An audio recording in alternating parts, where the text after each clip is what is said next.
सुप्रियाताई काही म्हणू शकतात, पण हा प्रश्न जो आहे हा सर्वोच्च न्यायालयाच्या विचाराधीन आहे.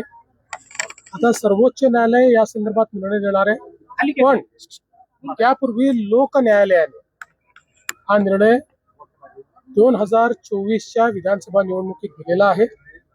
आणि लोक न्यायालयाने शिवसेना ही सन्माननीय एकनाथराव शिंदेजींची आणि राष्ट्रवादी ही अजितदादा पवारांची आहे, यावर शिक्कामोर्तब केलेला आहे.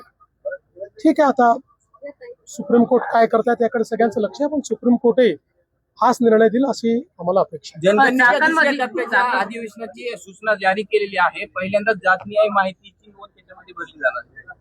पहिल्यापासून आम्ही सांगत होतो की केंद्र सरकारने जातनिहाय जनगणना ही घोषित केलेली आहे. त्याचे टप्पे असतात, त्यानुसार ते होईल आणि आता त्या संदर्भातली कारवाई सुरू होते, याचा मला आनंद आहे. एक खूप मोठी मागणी अनेक वर्षांपासून होती, कुठल्याही सरकारने कधीच ती मान्य केली नाही, पण मोदी सरकारने ती मान्य केली, त्याबद्दल मी मोदी सरकारचे मनापासून आभार मानतो. कंपन्या प्रकरणी शरद पवार साहेब आज प्रत्यक्ष पाहणी दौरा करतायत आणि त्यांनी ट्विट सुद्धा केलेलं होतं. त्या ट्विटला मी उत्तर दिलेलं आहे. पवार साहेब ज्येष्ठ नेते आहेत, ते नेहमी महाराष्ट्राच्या हिताचा विचार करतात, म्हणूनच त्यांच्यापर्यंत चुकीची माहिती जाऊ नये या दृष्टीनं खरी माहिती मी त्या ठिकाणी दिली. सर्वात जास्त कंपन्या महाराष्ट्रात सुरू झालेल्या आहेत, सर्वात जास्त फंक्शनल कंपन्या महाराष्ट्रात आहेत. ज्या नॉन फंक्शनल कंपन्या आहेत, ज्या कधी सुरूच होऊ शकलेल्या नाहीत, त्याचा आकडा देऊन काही लोक फसवेगिरी करतात. मात्र आता माझ्या ट्विट नंतर सगळ्या गोष्टी समोर आल्या आणि चाकणचा जो विषय आहे तो निश्चितपणे गंभीर आहे, तो आम्ही गांभीर्याने घेतलेला आहे. असं लक्षात येत आहे की 5-7 एजन्सीजमुळे त्याचा कोणी वाली नाही आहे, त्यामुळे जिल्हाधिकाऱ्याला त्याचा वाली करून त्यांच्या अंतर्गत सगळ्या एजन्सीजचं कोऑर्डिनेशन करण्याचा आम्ही प्रयत्न करतो आणि त्यातनं तिथले ज्या काही समस्या आहेत त्या आम्ही दूर करू.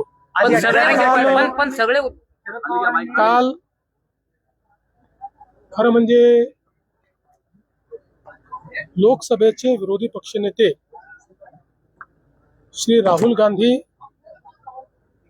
यांनी जो छिछोरेपणा केला तो कुठल्याही परिस्थितीत अशोभनीय अशा प्रकारचा आहे. ज्या प्रकारे देशाच्या प्रधानमंत्र्याचा तर अपमान केलाच, पण त्याचवेळी इटलीच्या महिला राष्ट्रप्रमुखाचा इतक्या खालच्या दर्जाला जाऊन त्यांनी जो अपमान केला, या देशामध्ये अशी छिछोरगिरी यापूर्वी कुठल्याही नेत्याने केली नव्हती. गल्लीतले नेते देखील अशा पद्धतीनं वागत नाही. खरं म्हणजे माझं तर असं मत आहे की राहुल गांधी आणि संदीप दीक्षित यांनी राष्ट्राची माफी मागितली पाहिजे. कल भारत की लोकसभा के विपक्षी नेता और कांग्रेस पार्टी के नेता राहुल गांधी, इन्होंने जो छिछोरापन दिखाया, इसको छिछोरेपन के सिवाय दूसरा कुछ कहा नहीं जा सकता. ऐसा छिछोरा नेता इससे पहले भारत ने कभी देखा नहीं. जिस प्रकार से मंच के ऊपर प्रधानमंत्री जी को तो अपमानित किया, लेकिन इटली की एक महिला राष्ट्र प्रमुख को जिस प्रकार से अपमानित करने का काम हुआ.